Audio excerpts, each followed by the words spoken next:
Imagine this.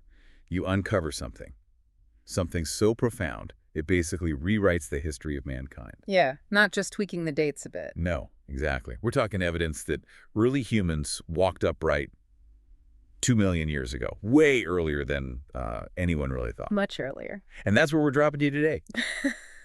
Right into the sun-baked heart of Kenya's Kihara Gorge for this deep dive. But this isn't just a simple story about old bones, though. We'll definitely get to those. Right. Our sources today, they sort of unpack a much more tangled, really captivating story. Okay. It's, raw scientific ambition crashing head-on with sacred traditions, cultural beliefs, and then there's murder, politics, personal struggles, all happening just as Kenya is right on the edge of independence. A really volatile time. So our mission, like always, is to sort of cut through all that material. Find the key bits for you. The essential insights, the human drama, yeah. Consider it your shortcut, your way into understanding the layers here. Yeah. The setting is this world-famous dig, led by Jack Deacon. Formidable figure. A white Kenyan, spent nearly 40 years digging in Kihara.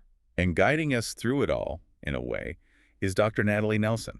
She's got her PhD, fresh perspective, but she's also, carrying some baggage from her past. Definitely. And the sources we have, they're amazing. They give us this incredible snapshot. Like what? Oh, everything. The first rush of excitement over the finds, hushed talks intense, courtroom testimony. Courtrooms. Okay. Desperate letters, even, quiet moments by the campfire. It's the full picture. Okay, so let's dive in right at the beginning.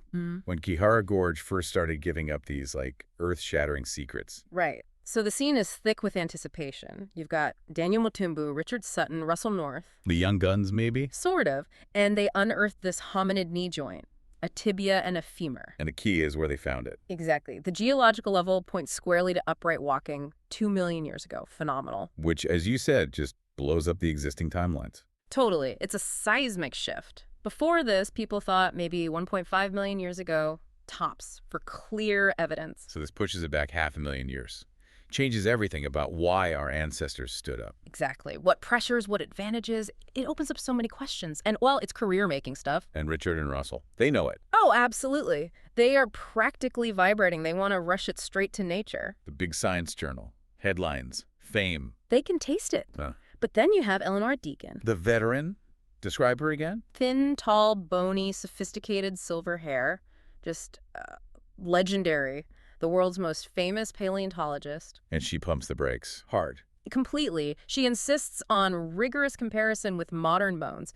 Warns them, don't publish too soon. Why? Is she just being overly cautious? Well, it's more than caution. It's wisdom. She knows how science works, how brutal skepticism can be. She wants it airtight. Plus, she hints there might be something even bigger coming. Maybe a skull. Ah, the Holy Grail. So the knee is amazing, but a skull. A skull is undeniable proof. She's thinking long-term, building the whole story, not just one piece. She wants an ironclad case. Okay, makes sense. But that ironclad case, it gets jeopardized almost immediately. Tragically, yes. Despite Eleanor's explicit warnings, Richard and Russell, they sneak back. Oh, no. They go back to the site and excavate more. And it's not just any spot. It's known as Jack Deacon's Koronga. Jack Deacon. Yeah. Any relation? Her late husband. And it's a sacred Maasai burial ground. Oh, that is bad. Really bad. You cannot overstate how bad. When Eleanor finds out, she is incandescent. I can imagine.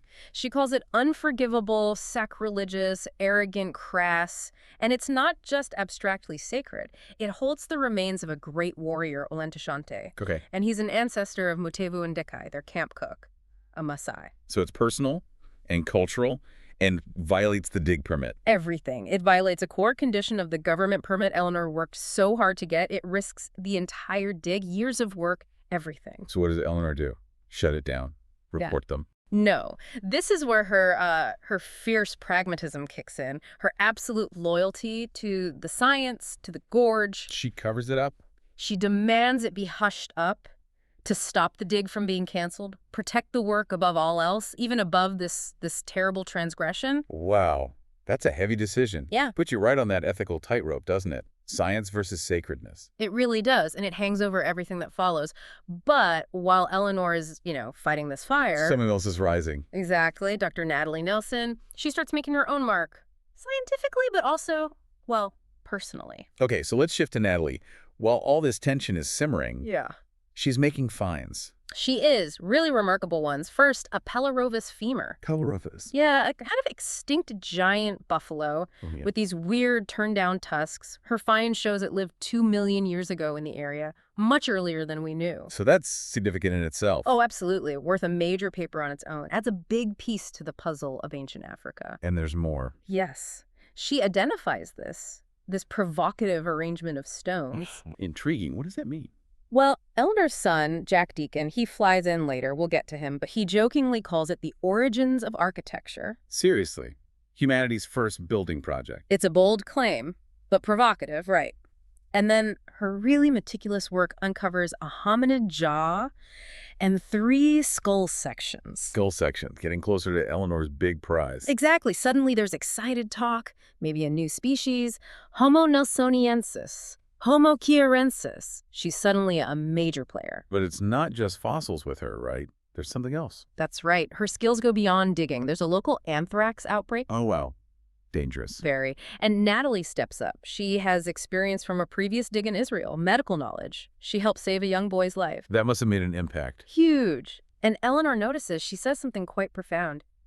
Anything that brings blacks and whites closer is important right now. Ah, hinting at the bigger picture again, the looming independence, the tensions. Exactly. It shows how even a medical crisis intersects with the politics of the time. A chance to bridge divides, maybe. A powerful moment. Huh. But it sounds like more complexities are coming.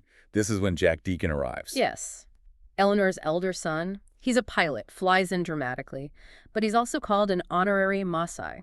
Interesting combination. He brings champagne, a wind-up record player, Elgar's cello concerto echoing in the gorge. Quite a character. And he notices Natalie. Immediately sees past her defenses. He notes her shielded face, senses this deep sadness, maybe anger underneath. And we know why from the sources. Her past. Exactly. Kihara is supposed to be her escape from that affair with Dominic, her mother's death, her father pulling away, saying she reminded him too much of her mother, Violet. Heartbreaking. Kihara is meant to heal those scars. But healing isn't easy, and some shadows follow her. Russell North. The one who desecrated the burial site. The very same. He tries, very clumsily, to start something romantic with Natalie. How does she react? Shuts him down. Firmly. She's guarded, carrying too much. And, well, given his actions, you can understand her not wanting anything to do with him. Definitely. Okay, so the stage is set. Discoveries, tension, personal histories, and now things take a dark turn. A very dark turn. This next part, it's murder, politics, and a desperate gambit. Oh. The academic calm is shattered. Richard Sutton, he's found murdered in his tent, throat cut. A machete is suspected. Oh, my God. Right in the camp. Right in the camp. Horror, shock, fear. And Natalie becomes a key witness. She saw something. She testifies she saw Mutevu Endikai, the Maasai cook, near Richard's tent that night. The cook whose ancestor's grave was disturbed. Precisely. She identifies him by his build-strapping frame, his white T-shirt, and importantly, his characteristic shuffle. Seems pretty damning. Eyewitness. Yeah. Credible scientist. On the surface, yes. Yeah. But Eleanor, she has a different theory, rooted in her understanding of Maasai culture. What is she? She believes Mutevu didn't just act alone, in anger.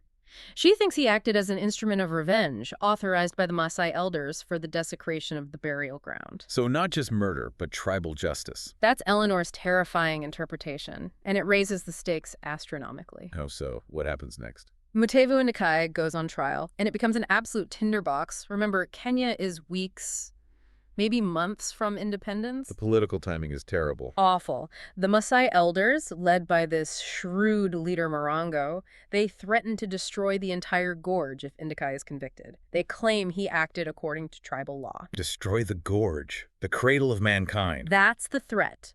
It's science versus tradition, modern law versus ancient custom, black versus white, all exploding at once. The whole country is watching. And Natalie's testimony is right at the center of this storm. Exactly. The pressure on her is unbelievable. Deputy Attorney General Maxwell Sandys, who, interestingly, taught Jack Deacon to fly, he pleads with her. Pleads with her to do what? To withdraw her testimony. He argues it could spark riots, maybe dozens killed. Sacrifice one man in Decay to save many, and crucially, to save the gorge. A terrible calculation. What does Eleanor say? Eleanor, she takes an even harder line, if that's possible, utterly focused on the gorge. What's her reasoning? She says, intellectually, the gorge is at the heart of Africa, of the world. It is where man began.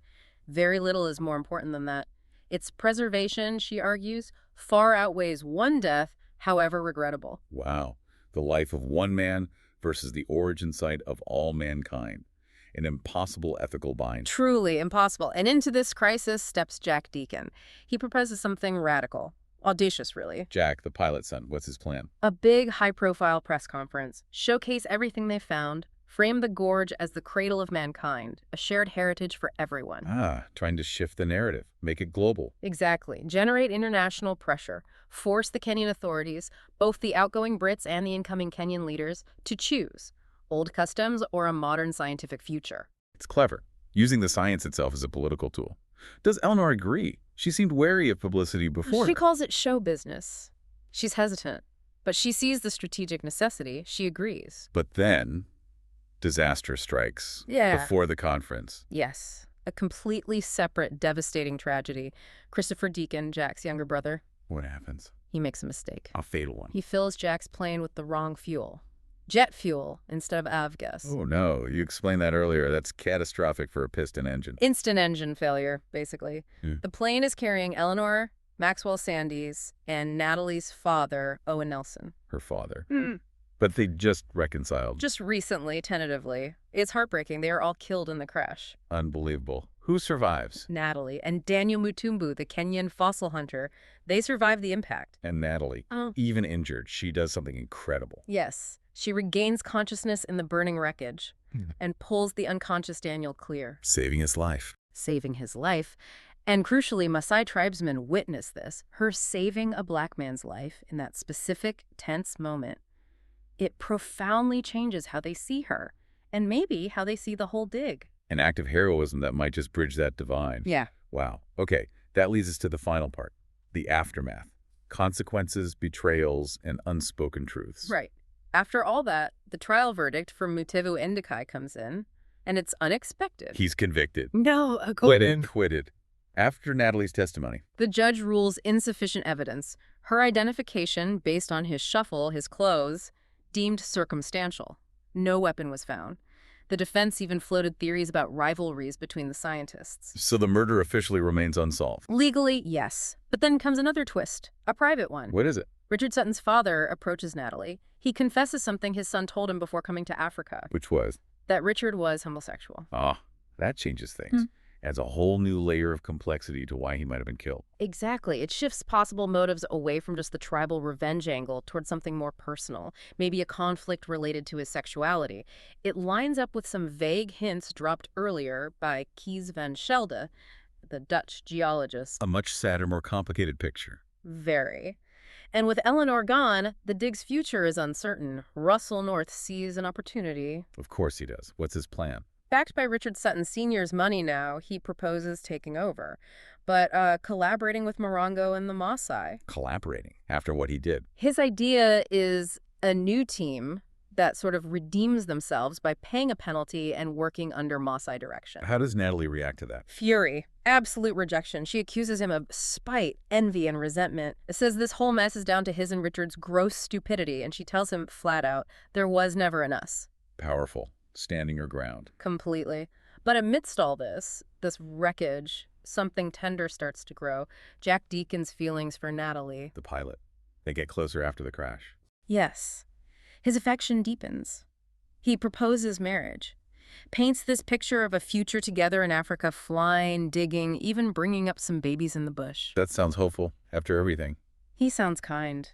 He is considerate, loving, a real potential partner. But Jack doesn't know Natalie's secret. Another secret. A devastating one. From the plane crash. She was pregnant. Oh, no. The impact. It broke her pelvis, ruptured her fallopian tubes, punctured her womb. She miscarried. And the consequences? Permanent infertility. Oh, Natalie. So when Jack talks about babies in the bush... She can't. She just can't accept, even though she loves him, is growing to love him. That future he paints. It's impossible for her now. And she doesn't tell him. No. The sources say the words, "I can't marry you, Jack," are whispered. hiding this immense private grief, a wound she carries alone. Just layer upon layer of tragedy. What happens to the others?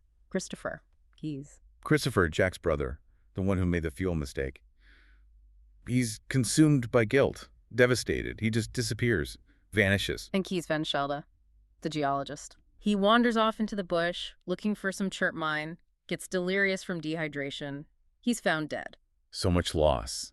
That dig, which started with such promise. It became a crucible, a place of incredible discovery, yes, but also immense human suffering. This deep dive, it really went way beyond just the fossils, didn't it? Absolutely. Groundbreaking science, sacred sites, ambition, murder, politics, heartbreak.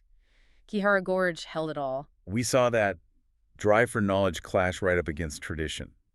How small choices, Like sneaking back to a grave site, or one mistake with fuel, cascade into these huge consequences, personal, political, global. It really shows how connected everything is. which leaves us with some big questions, doesn't it? Yeah. In our push for progress, how do we actually honor the past, its sacred places, its traditions, even its pain, without, stopping the future? And on a personal level, what does it mean to find your footing, your purpose after huge loss? Especially when the deepest wounds, like Natalie's, are carried in silence. This story, it started with the origins of mankind, but it feels like it's really about something more timeless. I think so. That messy, ongoing, deeply human struggle for survival, for identity, for meaning, in a world that gives so much but can also take so much away. Something to think about.